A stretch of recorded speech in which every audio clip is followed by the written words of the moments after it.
Visión Cero, el podcast para compartir conocimiento y reflexión sobre seguridad y salud en el trabajo.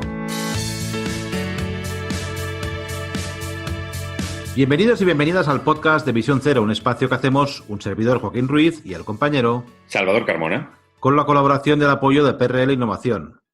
Un espacio para aprender, reflexionar sobre la gestión de la seguridad y salud. Y volvemos después de unas semanas cargando pilas con la tercera temporada de Visión Cero. Sí, seguimos con la tercera temporada, aunque ha habido un parón en medio porque necesitábamos tomar resuello.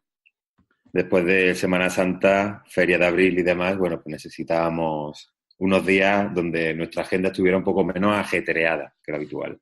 Y también un poco de espacio y poder tener un poco de aire, ¿no? Porque hacer un podcast cada semana parece que no, pero al final necesitas un poco también de descanso. Y sobre todo por los oyentes, que deben estar ya muchas veces. Sí, así descansan todos. Así descansamos todos. Descansamos todos. Además, hemos hecho descanso. Nos hemos ido también a la Feria de Abril. Hemos colgado alguna foto por ahí. Sí, sí. Y bueno, ¿vale?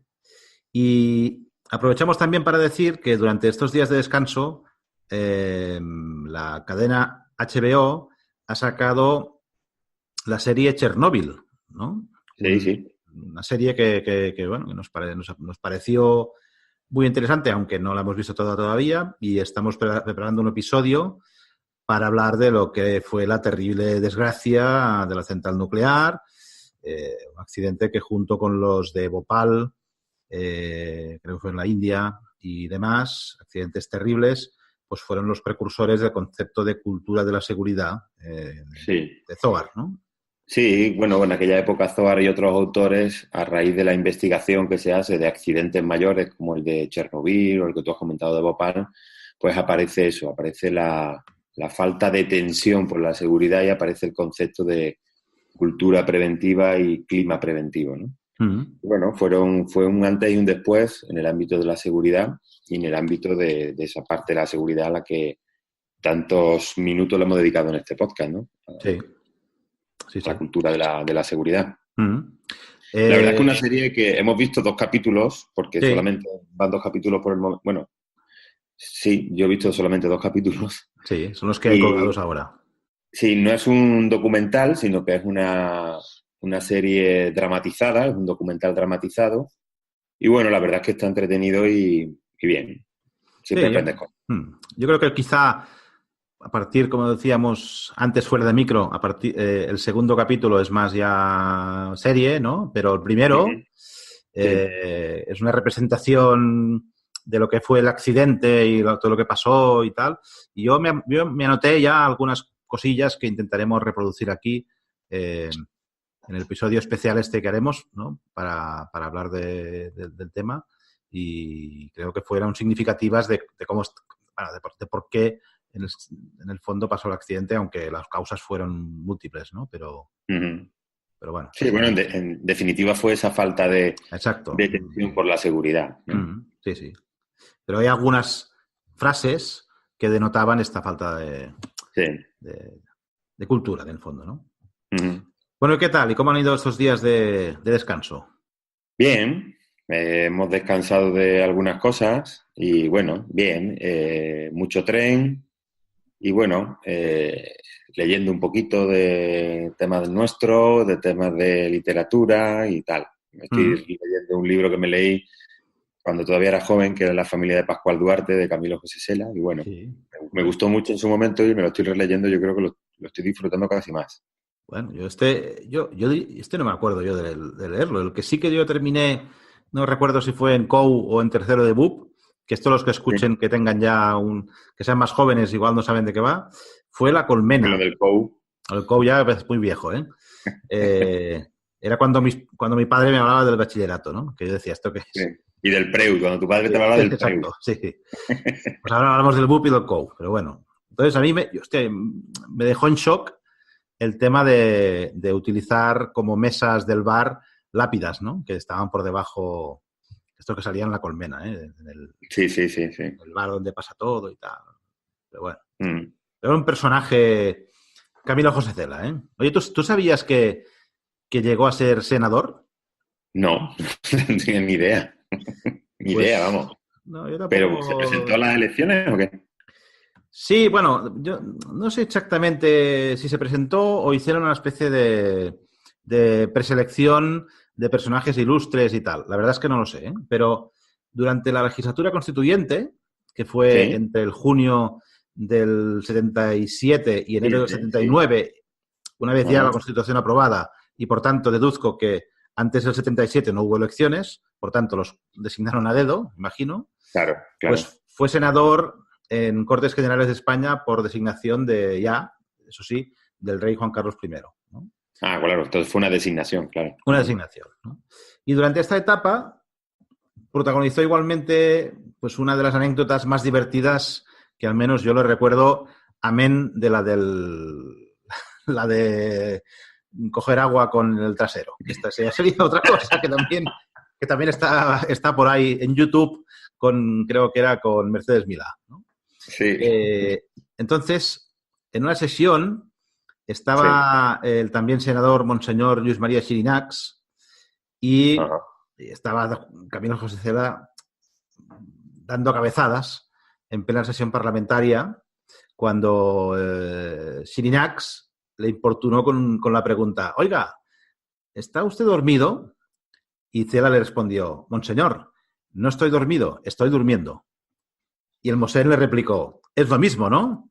Y dice: no, monseñor, son cosas distintas. Dice: no es lo mismo estar dormido que estar durmiendo, de la misma manera que no es lo mismo estar jodido que estar jodiendo.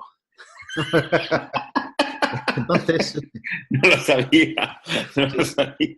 Qué bueno. Entonces, claro, se quedó, digamos que la anécdota provocó cierta hilaridad Sí, sí. en las Cortes, ¿no? Bueno, vamos, un cachondeo mayúsculo y Sí, es bueno, ya. la importancia del lenguaje, Joaquín. Exacto, exacto. Y la importancia también del lenguaje en seguridad y salud, ¿no? Sí, también nos pasa, claro. Sí, sí, es verdad. Y creo que precisamente, bueno, creo no, precisamente de eso queríamos hablar hoy, ¿no? De la importancia del lenguaje en seguridad y salud en el trabajo o en lo que es prevención de riesgos laborales. Sí, nuestra disciplina en castellano, desde la publicación de la ley de prevención, la hemos conocido como prevención de riesgos laborales, cuando antes se conocía como seguridad y salud en el trabajo, que es como se conoce internacionalmente. Es decir, Sí. tú en Google pones prevención de riesgos laborales traducido de inglés y no te salen prácticamente referencias algunas o te salen mucho menos que si pones seguridad y salud en el trabajo en inglés. Salen muchas más referencias. Es decir, somos un rara avis dentro de la nomenclatura que se le da a nuestra disciplina. Uh-huh. Y yo creo que, bueno, nada más que de partida parece que tiene ya connotaciones negativas, ¿no? Sí. Prevención, riesgos, ¿no? Sí, Más que hablar en positivo como es seguridad y salud, ¿no? Que claro, son dos sustantivos que podríamos llamar como positivos, ¿no? claro. Tanto prevención como riesgos crean esta actitud de temor, de alerta ante peligros, ¿no? Prevención lleva un no dentro, no es proactivo, no es propositivo, sino que trata de evitar algo, aunque sea un Uh-huh. mal, ¿no? Y Sí, riesgos es negativo, al final es el mal a evitar, ¿no? sí. Sí, yo creo que, bueno, se legisló así y eso ha creado un lenguaje. Muchas veces la importancia de cómo se escriben determinadas leyes que generan pues una forma de hablar y una forma de expresar.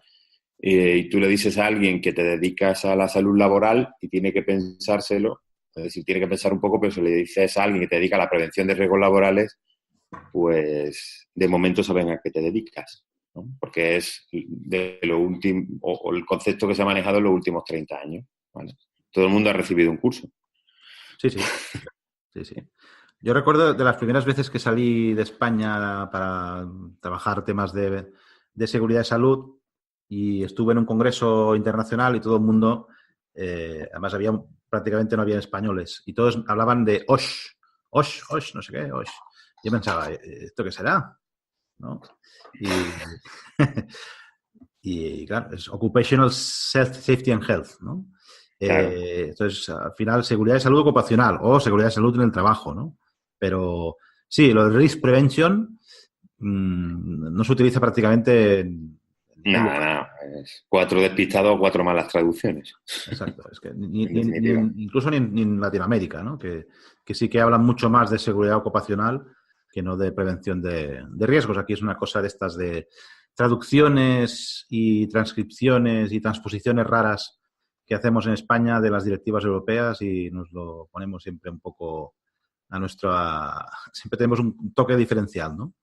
Sí, yo creo que ahí quizás dentro de la negociación de la ley y tal, se impusieron un poco más los ingenieros que los sociólogos o la gente más de disciplinas más legales o de disciplinas más médicas. Y creo que la propuesta más ingenieril fue la que se quedó más de forma más redundante, ¿no? O de forma más consolidada, ¿no? Sí, sí. Porque en el ámbito médico se habla de salud laboral, se habla de salud ocupacional, Claro. de medicina del trabajo, no se habla de lo de prevención, ¿no? Como tú decías.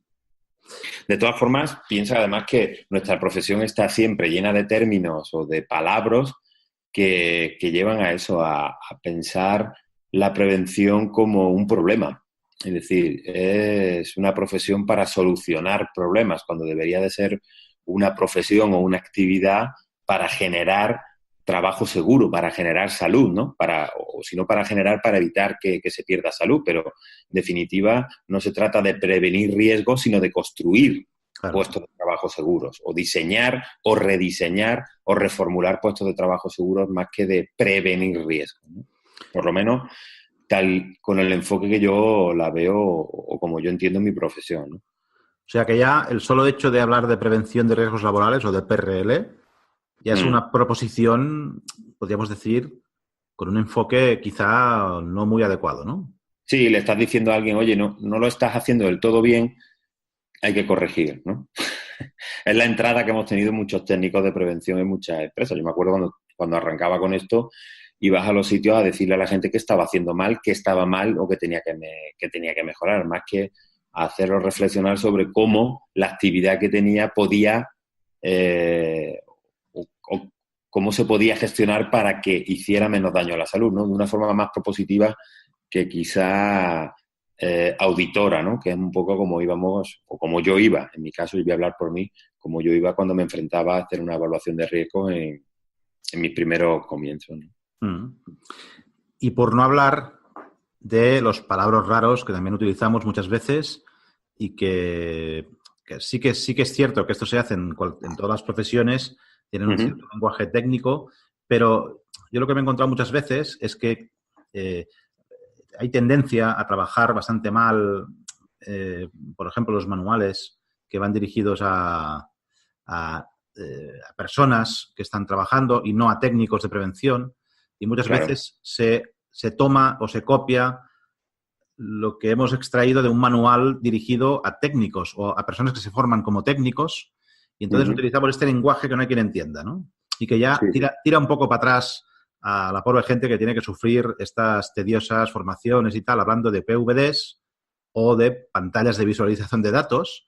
También esto fue una mala traducción en su día que se hizo, ¿no? Pero claro, tú llegabas a una empresa y le hablabas a la gente de pantallas de visualización de datos y lo primero que tenías que hacer era una traducción de eso. Es decir, el monitor. Exacto, ¿no? Sí, es que... O de EPIs, y también hay mucha gente que habla de EPIs tal cual sin indicar que son los equipos de protección individual, o también a veces se habla de EPI y sin explicar tampoco muy bien el contexto y puede ser el equipo de primera intervención. Bueno, en fin, estas cosas que generan confusiones. Un personaje de Barrio Sésamo. También. Está EPI y están los BLAS, los valores límite ambientales. También. También. Va con V, pero bueno. Es igual, ¿no? Sí, ¿no? Pues, bueno, de todo esto queremos hablar hoy, y ya estamos hablando. Sí. Y queríamos proponer una serie de propuestas, que no consejos, para utilizar el lenguaje de forma distinta a la hora de trabajar en seguridad de salud, ¿vale? Que no en prevención. Sí, y, por ejemplo, lo primero es cambiar prevención por